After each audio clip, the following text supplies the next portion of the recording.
नमस्कार। दोपहर समाचार में आपका स्वागत है।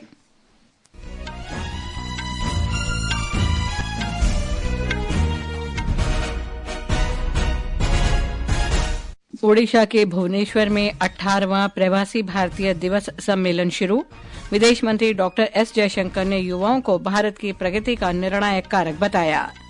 प्रधानमंत्री नरेंद्र मोदी आज शाम आंध्र प्रदेश में 2 लाख करोड़ रुपए से अधिक की परियोजनाओं का उद्घाटन और शिलान्यास करेंगे। एक राष्ट्र एक चुनाव पर संयुक्त संसदीय समिति की पहली बैठक नई दिल्ली में शुरू। बांग्लादेश ने अपदस्थ प्रधानमंत्री शेख हसीना का पासपोर्ट रद्द किया। भारत के ध्रुव कपिला और Tanisha Crasto Malaysia open badminton के मिक्स्ड डबल्स के प्री क्वार्टर फाइनल में पहुंचे।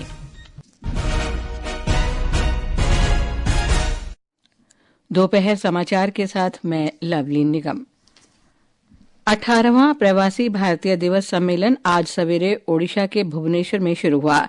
इसमें 75 देशों से आए लगभग 6,000 प्रवासी भारतीय हिस्सा ले रहे हैं। प्रवासी भारतीय सम्मेलन में लोग ओडिशा की समृद्ध संस्कृति और विरासत से भी परिचित होंगे। सम्मेलन की शुरुआत युवा प्रवासी दिवस कार्यक्रम से हुई। विदेश मंत्री डॉक्टर एस जयशंकर ने युवा प्रवासी भारतीय दिवस का उद्घाटन किया। इस अवसर पर श्री जयशंकर ने कहा कि भारत आधुनिक, समावेशी और प्रगतिशील समाज के निर्माण के लिए दीर्घकालिक चुनौतियों का समाधान करने की राह पर है। उन्होंने कहा कि प्रधानमंत्री नरेंद्र मोदी के अनुसार प्रौद्योगिकी और परंपरा इस राह पर आगे बढ़ने का मंत्र है। डॉक्टर जयशंकर ने कहा कि इस लक्ष्य की प्राप्ति में युवाओं की भूमिका निश्चित रूप से महत्वपूर्ण है। At home, we have just started our journey towards Viksit Bharat in the Amrit Kaal. This is an endeavor that is very much about the future generation. After all, it is in this period that they will come to the front ranks of our society and lead our nation. A large part of our efforts is to give the right motivation to the younger generation to accelerate their efforts. विदेश मंत्री ने कहा कि भारत ने अमृतकाल में विकसित भारत की दिशा में यात्रा अभी शुरू की है। एक रिपोर्ट। सम्मेलन को वैश्विक भारतीय समुदाय के साथ भारत के संबंधों का जश्न मनाने का एक महत्वपूर्ण अवसर माना जाता है। इस कार्यक्रम का औपचारिक उद्घाटन कल प्रधानमंत्री नरेंद्र मोदी करेंगे और इसमें कई तरह की गतिविधियां शामिल होंगी जो भारत के विकास और वैश्विक स्तर पर इसकी पहचान बनाने में प्रवासी भारतीयों के योगदान को उजागर करेगी। त्रिनिदाद और टोबागो की राष्ट्रपति कैटरीना कार्ला कंगालू इस संस्करण में मुख्य अतिथि के रूप में सम्मेलन में वर्चुअल रूप से भाग लेगी, जिसका आयोजन विकसित भारत में प्रवासी भारतीयों का योगदान विषय पर किया जा रहा है। राष्ट्रपति द्रौपदी मुर्मू शुक्रवार को समापन सत्र की अध्यक्षता करेगी। प्रकाश दास, आकाशवाणी समाचार, भुवनेश्वर। सम्मेलन की थीम है विकसित भारत के लिए प्रवासी समुदाय का योगदान। प्रधानमंत्री नरेंद्र मोदी आज आंध्र प्रदेश के विशाखापट्टनम में 2 लाख करोड़ रुपए से अधिक की परियोजनाओं का लोकार्पण, शुभारंभ और शिलान्यास करेंगे। वे विशाखापट्टनम के निकट पुदीमतका में एनटीपीसी ग्रीन एनर्जी लिमिटेड की अत्याधुनिक हरित हाइड्रोजन केंद्र परियोजना की आधारशिला रखेंगे। ये राष्ट्रीय हरित हाइड्रोजन मिशन के अंतर्गत पहला हरित हाइड्रोजन केंद्र होगा। एक रिपोर्ट। प्रधानमंत्री नरेंद्र मोदी क्षेत्रीय प्रगति को बढ़ावा देने और 1 लाख से अधिक रोजगार सृजित करने की संभावना वाली बुनियादी परियोजनाओं के उद्घाटन तथा शिलान्यास के लिए आज शाम विशाखापत्तनम पहुंचेंगे। वे आंध्र इंजीनियरिंग कॉलेज विश्वविद्यालय मैदान में जनसभा को संबोधित करने से पहले मुख्यमंत्री एन चंद्रबाबू नायडू और उप मुख्यमंत्री के पवन कल्याण के साथ रोड शो करेंगे। जून 2024 में आंध्र प्रदेश में राष्ट्रीय जनतांत्रिक गठबंधन की ऐतिहासिक जीत के बाद ये प्रधानमंत्री मोदी की पहली आंध्र प्रदेश यात्रा है। वे एनटीपीसी ग्रीन हाइड्रोजन प्रोजेक्ट के अलावा 19,500 करोड़ रुपए से अधिक की रेल और सड़क परियोजनाओं का भी शिलान्यास तथा शुभारंभ करेंगे। इन परियोजनाओं में विशाखापत्तनम में दक्षिण तटवर्ती रेलवे मुख्यालय की आधारशिला रखा जाना भी शामिल है। श्री मोदी अनकापल्ली जिले में नक्कापल्ली में औषधि उद्यान और तिरुपति जिले में चेन्नई बंगलुरु औद्योगिक गलियारे के कृष्णापत्तनम औद्योगिक क्षेत्र की भी आधारशिला रखेंगे। विशाखापत्तनम से श्री साई की रिपोर्ट के साथ समाचार कक्ष से कनकलता। रक्षा मंत्री राजनाथ सिंह और मालदीव के रक्षा मंत्री मोहम्मद घासन मोमून ने आज नई दिल्ली में द्विपक्षीय बैठक की। दोनों मंत्रियों ने प्रशिक्षण, नियमित सैन्य अभ्यास और रक्षा परियोजनाओं सहित द्विपक्षीय रक्षा सहयोग के विभिन्न मुद्दों की समीक्षा की। मालदीव के रक्षा मंत्री भारत की 3 दिन की यात्रा पर हैं। इस दौरान वो गोवा और मुंबई भी जाएंगे। ये समाचार हमारी वेबसाइट www.newsonair.gov.in और हमारे न्यूज ऑन एआईआर ऐप पर भी उपलब्ध हैं। एक राष्ट्र एक चुनाव से जुड़े 2 विधेयकों पर संयुक्त संसदीय समिति जेपीसी की पहली बैठक नई दिल्ली में जारी है। विधेयकों को आधिकारिक तौर पर 129वां संविधान संशोधन विधेयक 2024 और केंद्र शासित प्रदेश कानून संशोधन विधेयक 2024 नाम दिया गया है। संवाददाताओं से बातचीत में समिति के अध्यक्ष भाजपा सांसद पीपी चौधरी ने कहा कि आज पहले दिन संबंधित मंत्रालय इस बारे में सिर्फ जानकारी देंगे। उन्होंने कहा कि समिति सभी हितधारकों के विचार जानेगी और उसके आधार पर आगे बढ़ने का फैसला करेगी। हम प्रयास करेंगे कि सारे स्टेक होल्डर्स हैं, जिसकी ओपिनियन, जिसकी राय बहुत अहम है, चाहे वो लीगल एक्सपर्ट हों, चाहे सिविल सोसाइटी से हों, चाहे जुडिशरी से हों, अलग अलग क्षेत्र से, पॉलिटिकल पार्टीज हों, कि हम सबको सुने, सबकी राय लें और उस राय को लेने के बाद जो पार्लियामेंट ने हमें बिल दिया है उसको हम ओपन माइंड से उसको एग्जामिन करेंगे। केंद्रीय सड़क परिवहन और राजमार्ग मंत्री नितिन गडकरी ने कल नई दिल्ली में सभी राज्यों और केंद्र शासित प्रदेशों के परिवहन मंत्रियों के साथ सड़क सुरक्षा पर बैठक के बाद संवाददाता सम्मेलन में ये जानकारी दी कि 66% मौतें 18 से 34 आयु वर्ग के लोगों की हुई हैं। सबसे पहले प्रायोरिटी रोड सेफ्टी के लिए थी और रोड सेफ्टी में 2024 का जो ये आ रहा है उसमें 1,80,000 मौतें हुई है। 30,000 लोगों की मौतें जो है वो हेलमेट न पहनने के कारण हुई है। हमारे स्कूल और कॉलेज के सामने एग्जिट एंट्री पॉइंट में है, उसकी ठीक व्यवस्था न होने के कारण 10,000 बच्चों की मौतें हुई है। हमारी स्कूल के लिए जो ऑटो रिक्शा है और जो मिनी बस है उसके बारे में भी हमने नियम बनाए ताकि इसके एक्सीडेंट में बड़े प्रमाण पर मौतें हुई है। श्री गडकरी ने कहा कि सड़क दुर्घटना पीड़ितों के लिए कैशलेस उपचार योजना शुरू की गई है। इस योजना के अंतर्गत सरकार दुर्घटना पीड़ितों को अधिकतम 1.5 लाख रुपए तक की सहायता प्रदान करेगी।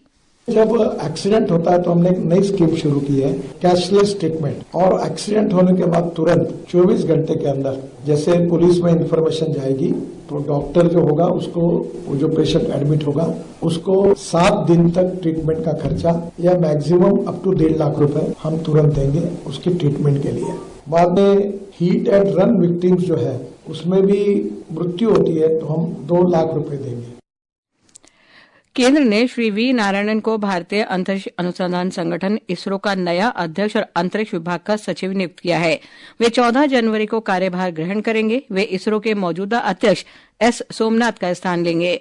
श्री नारायणन अभी केरल के वलियामाला में इसरो के द्रव प्रणोदन प्रणाली केंद्र LPSC के निदेशक हैं। उन्होंने भविष्य में होने वाले मिशन की जानकारी दी।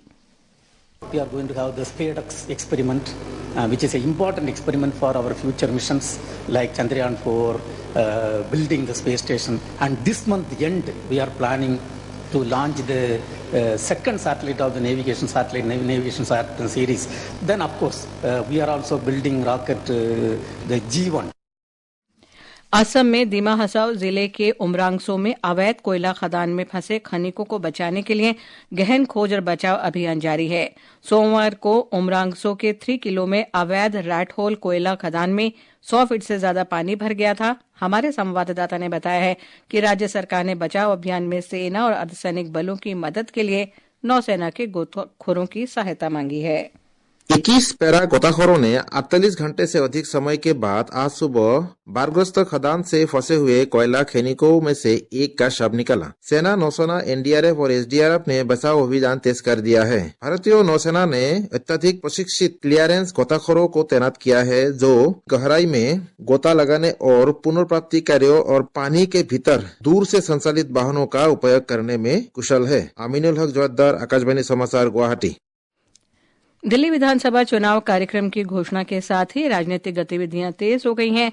मुख्यमंत्री के रूप में अरविंद केजरीवाल के आवास पर कथित बेहद खर्च के मुद्दे पर सत्तारूढ़ आम आदमी पार्टी और विपक्षी भाजपा के बीच संघर्ष तेज हो गया है। इस बीच आम आदमी पार्टी ने इस आरोप को खारिज कर दिया है। वहीं भाजपा प्रवक्ता सुधांशु त्रिवेदी ने आरोप लगाया है कि मुख्यमंत्री आवास में सभी तरह की उच्च सुविधाओं के लिए जनता का पैसा खर्च किया गया है। इस बीच कांग्रेस ने सत्ता में आने पर शहर में लोगों की सार्वभौमिक स्वास्थ्य देखभाल के लिए 25 लाख रुपए तक का कैशलेस बीमा देने का वादा किया है। बहुजन समाज पार्टी ने दिल्ली विधानसभा चुनाव अकेले लड़ने की घोषणा की है। मराठी भाषा को सरकारी संकल्प जारी कर आज आधिकारिक तौर पर शास्त्रीय भाषा का दर्जा दे दिया गया है। महाराष्ट्र के मराठी भाषा मंत्री उदय सामंत ने दिल्ली में केंद्रीय संस्कृति मंत्री गजेंद्र सिंह शेखावत से मुलाकात की। श्री सामंत ने कहा कि यह महाराष्ट्र के लोगों और विश्व के मराठी भाषी लोगों के लिए एक सपने के सच होने जैसा है। उन्होंने प्रधानमंत्री नरेंद्र मोदी और केंद्रीय मंत्री गजेंद्र सिंह शेखावत को इसके लिए धन्यवाद दिया। प्रयागराज में महाकुंभ के दौरान उत्तर प्रदेश राज्य सड़क परिवहन निगम श्रद्धालुओं की सुगम आवाजाही के लिए इलेक्ट्रिक बसें चलाएगा।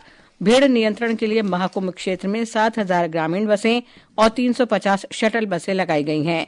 तत्काल मदद के लिए टोल फ्री नंबर 1800-180-2877 और व्हाट्सएप नंबर 9415049606 से जानकारी ली जा सकती है।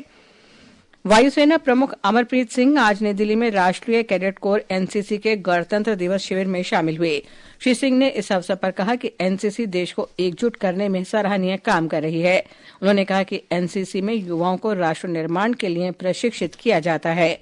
ये समाचार आकाशवाणी से प्रसारित किए जा रहे हैं। ताजा समाचार जानने के लिए आप हमारे social media handle @AIR news Hindi को फॉलो कर सकते हैं। बांग्लादेश के आवर्जन तथा पासपोर्ट विभाग ने अपदस्थ प्रधानमंत्री शेख हसीना सहित 97 लोगों के पासपोर्ट रद्द कर दिए हैं, क्योंकि वे लोगों को जबरन गायब करने और जुलाई में हुई हत्याओं में कथित रूप से शामिल थे। मुख्य सलाहकार के प्रेस उपसचिव अबुल कलाम आजाद ने कल शाम ढाका में संवाददाता सम्मेलन में ये जानकारी दी। न्यायाधिकरण ने अधिकारियों को शेख हसीना और अन्य को गिरफ्तार कर 12 फरवरी तक पेश करने का आदेश दिया है। बांग्लादेश में एक ही परिवार के 5 सदस्यों सहित 8 लोगों को बॉर्डर गार्ड बांग्लादेश बीजीबी ने दिनाजपुर में बीरमपुर सीमा पर भारत में अवैध रूप से प्रवेश करने के प्रयास में हिरासत में ले लिया। ढाका ट्रिब्यून की रिपोर्ट के अनुसार कानूनी प्रक्रियाओं के बाद इन लोगों को कल दिनाजपुर की अदालत में पेश किया गया। बैडमिंटन में शीर्ष वरीयता प्राप्त खिलाड़ी एचएस प्रणय मलेशिया ओपन के पुरुष सिंगल्स प्री क्वार्टर फाइनल में पहुंच गए हैं। उन्होंने कनाडा के ब्रायन यांगा को 21-12, 17, 21-21, 15 से हराया। प्री क्वार्टर फाइनल में कल उनका मुकाबला चीन के शी फेंगली से होगा। और खेल खबरों के साथ हैं करिश्मा। हॉकी इंडिया लीग में आज शाम 6 बजे टीम गोनासिका का मुकाबला तमिलनाडु ड्रैगन के साथ होगा। यूपी रुद्राज और हैदराबाद तूफान्स के बीच मैच रात 8:15 बजे शुरू होगा। कल वेदांत कलिंग लेंसर्स ने श्राची राड बंगाल टाइगर्स को 6-0 से हराकर इस सीजन की अपनी पहली जीत दर्ज की। बैडमिंटन में भारत के ध्रुव कपिला और तनिषा कास्त्रो की जोड़ी आज सुबह कुआलालंपुर में मलेशिया ओपन के mixed doubles pre quarter finals में पहुंच गई है। इस शीर्ष जोड़ी ने पहले दौर में दक्षिण कोरिया के सुंग ह्यून को और हाई वोन योम को 21-13 और 21-14 से हराया। भारतीय जोड़ी का सामना कल चीन के ची झांग और जिंग चेंग से होगा। आध्या वरियात और सतीश करुणाकरण की जोड़ी भी mixed doubles pre quarter final में पहुंच गई है। उन्होंने आज सुबह राउंड ऑफ 32 में अमृता प्रमुथेश और अशीत सूर्या की जोड़ी को हराया। महिला डबल्स में भारत की ऋतुपर्णा पांडा और श्वेतापर्णा पांडा की जोड़ी टूर्नामेंट से जल्दी बाहर हो गई। उत्तर भारत में शीतलहर जारी है। मौसम विभाग ने आज पंजाब, हरियाणा, चंडीगढ़, दिल्ली, उत्तर प्रदेश, राजस्थान और उत्तरी मध्य प्रदेश में भीषण ठंड का अनुमान व्यक्त किया है। देश के उत्तरी क्षेत्र में घने कोहरे के कारण कई रेलगाड़ियों और उड़ानों की आवाजाही पर असर पड़ा है। दिल्ली आने वाली लगभग 30 रेलगाड़ियां आज 4 से 5 घंटे की देरी से चल रही हैं। अंत में मुख्य समाचार एक बार फिर। ओडिशा के भुवनेश्वर में 18वां प्रवासी भारतीय दिवस सम्मेलन शुरू। विदेश मंत्री डॉ एस जयशंकर ने युवाओं को भारत की प्रगति का निर्णायक कारक बताया। प्रधानमंत्री नरेंद्र मोदी आज शाम आंध्र प्रदेश में 2 लाख करोड़ रुपए से अधिक की परियोजनाओं का उद्घाटन और शिलान्यास करेंगे। एक राष्ट्र एक चुनाव पर संयुक्त संसदीय समिति की पहली बैठक नई दिल्ली में शुरू। बांग्लादेश ने अपदस्थ प्रधानमंत्री शेख हसीना का पासपोर्ट रद्द किया। भारत के ध्रुव कपिला और Tanisha Castro Malaysia open badminton के मिक्स्ड डबल्स के प्री क्वार्टर फाइनल में पहुंच गए हैं। इसके साथ ही दोपहर समाचार का ये अंक समाप्त हुआ। नमस्कार।